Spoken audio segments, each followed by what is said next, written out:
Madam, आम्हाला असे समजले की तुम्ही लग्नानंतर शिक्षण पूर्ण केले, पण शिक्षण पूर्ण करताना तुम्हाला कोणत्या अडचणी आल्या आणि शिक्षण झाल्यानंतर तुमचा पुढचा प्रवास कसा सुरू झाला ते आम्हाला सांगा.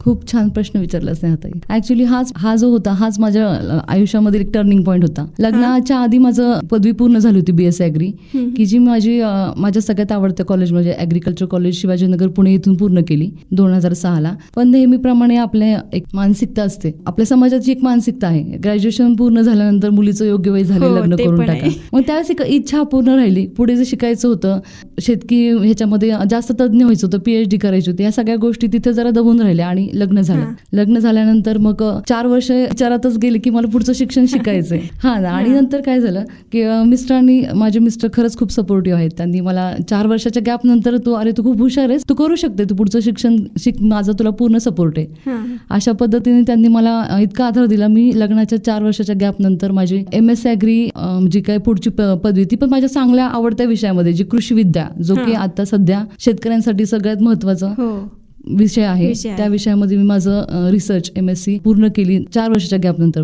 परंतु ह्या 4 वर्षाच्या गॅप मध्ये मी पूर्णतः विसरले होते सगळं माझं शिक्षण. म्हणजे लग्नानंतर तुम्हाला माहिती असते, थोडा ब्रेक झाल्यानंतर थोडं विसरल्यासारखं होतं.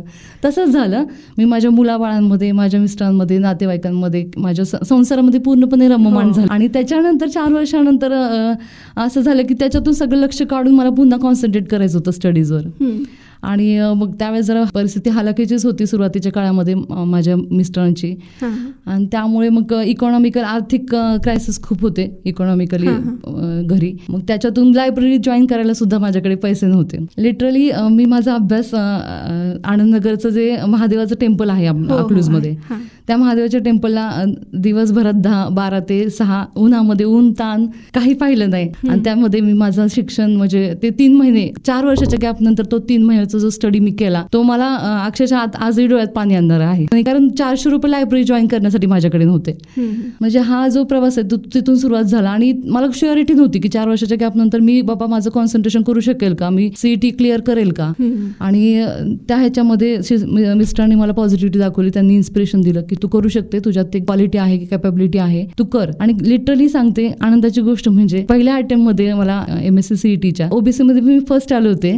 आणि पुणा कॉलेजला नंबर लागला होता माझ्या चांगल्या, जो माझा सगळ्यात बेस्ट सब्जेक्ट होता ॲग्रोनॉमी, कृषी विद्या, त्याच्यासाठी मी तिथं हे केलं. आणि त्या पद्धतीने मी माझा MSc ॲग्रीचा प्रवास सुरू झाला. MSc ॲग्री मध्ये ही बऱ्याच अडचणी आल्या, पण मी त्या कसल्याही प्रकारचं निगेटिव्हिटी डोक्यात न आणता, परिस्थितीचा किंवा वय झाले आपलं, या सगळ्या गोष्टीचा विचार न करता MSc पूर्ण काही शिकायचं असेल तर वयाचं बंधन खरंच नसतं, असं माझं तरी मत आहे. एकदम बरोबर बोललात खरंच. श्रोते हो, काही नवीन करायचं असेल तर आपल्याला पाठीशी कोणीतरी हवं असतं. याचं एक उदाहरण म्हणजे मॅडमने आपल्याला सांगितलंच की त्यांच्या ह्या प्रवासात त्यांच्यासोबत त्यांचे पती म्हणजेच एकच पुरेसर होते, त्यामुळे त्या आज इथं आहेत. श्रोते हो, आपण अधिक जाणून घेणारच आहोत त्यांच्याबद्दल, पण त्याआधी एक छानसं गीत.